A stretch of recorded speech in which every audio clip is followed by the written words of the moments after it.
ভারতের আগরতলায় বাংলাদেশ সহকারী হাই কমিশনে হামলা, ভাঙচুর, জাতীয় পতাকা নামিয়ে ছিঁড়ে ফেলা ও সাম্প্রদায়িক দাঙ্গা বাঁধানোর ষড়যন্ত্রের প্রতিবাদে বিএনপির ৩ সংগঠন ঢাকার ভারতীয় দূতাবাস অভিমুখে পদযাত্রা ও স্মারকলিপি প্রদান কর্মসূচি করেছে।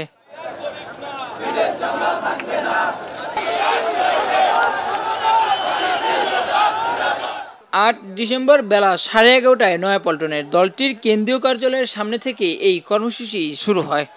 নেতাকর্মীরা ভারত বিরোধী বিভিন্ন স্লোগান ও প্লাকার্ড প্রদর্শন করেন। পদযাত্রা শুরু থেকেই বিএনপির সিনিয়র যুগ্ম মহাসচিব অ্যাডভোকেট রুহুল কবির রিজভী বলেন, ভিসা বন্ধ করে ভারত আমাদের উপকার করেছে, ভারতের মন ভালো নেই বলেও মন্তব্য করেন তিনি। আপনারা মনে করেছেন ভিসা বন্ধ করে বাংলাদেশের মানুষকে আসতে না দিয়ে আপনি তো বাংলাদেশের উপকার করেছেন। বাংলাদেশ বিলিয়ন বিলিয়ন ডলার খরচ করতো, বিলিয়ন ডলার পাচারও হবে না, আর আমাদের ডলারগুলো সেখানে যাবে না। এই যে ভিসা বন্ধ করে দেওয়া, আমাদের সীমান্ত সমস্ত কিছু বন্ধ করে দেওয়া, আমি বলেছি কিন্তু আরো ভালো, কারণ আপনাদের ঘর থেকে ফেন্সিডিল আসতো, সে ফেন্সিডিল আসতো না, ইয়াবা আসতো, সেই ইয়াবা আসবে না। আপনারা এটা নানাভাবে এগুলো পাচার করতে। পদযাত্রায় আসা নেতাকর্মীরা জানান, ফ্যাসিস্ট হাসিনা ভারত থেকে ষড়যন্ত্রের নীল নকশা তৈরি করছে, তা এদেশের মানুষ সফল হতে দেবে না। আমরা প্রতিবেশী বন্ধু চাই, প্রভু নয়। আমরা ভারতের দাবেদার, ভারতের যে ষড়যন্ত্রকারী যারা ভারতের পক্ষে, তাদের বিরুদ্ধে আমরা রাজপথে নেমেছি। আওয়ামী স্বৈরাচারী শেখ হাসিনাকে দেশ থেকে বিতাড়িত করেছি। এখন সে এই বাংলাদেশ ছেড়ে পালিয়ে ভারতে আশ্রয় নিয়েছে। ভারতে আশ্রয় নিয়ে ভারতে বসে সে বিভিন্ন ষড়যন্ত্রে লিপ্ত হচ্ছে। বাংলাদেশকে বিভিন্নভাবে ষড়যন্ত্র করে বাংলাদেশকে ক্ষতি করার চেষ্টা করছে।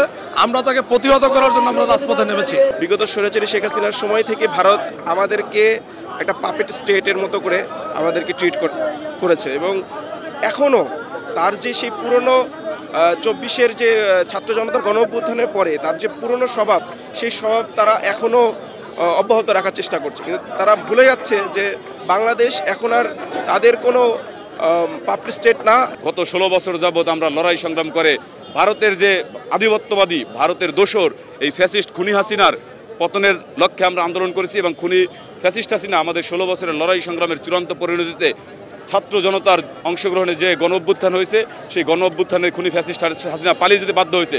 সুতরাং বাংলাদেশের 20 কোটি মানুষ আজ ঐক্যবদ্ধ বাংলাদেশের স্বাধীনতা সার্বভৌমত্ব রক্ষার জন্য।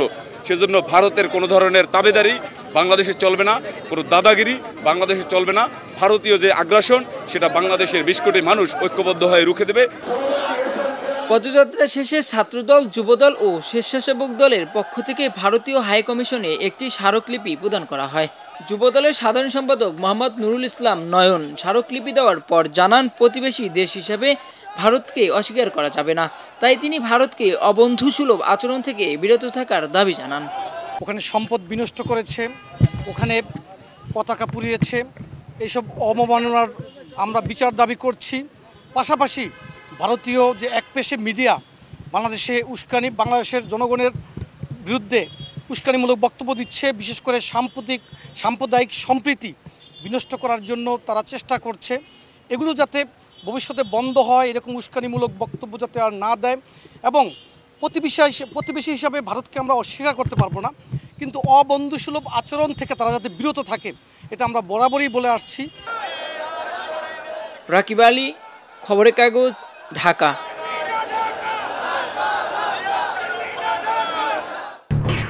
এলো খবরের কাগজ, নিখাত, নির্ভীক, নিরপেক্ষ।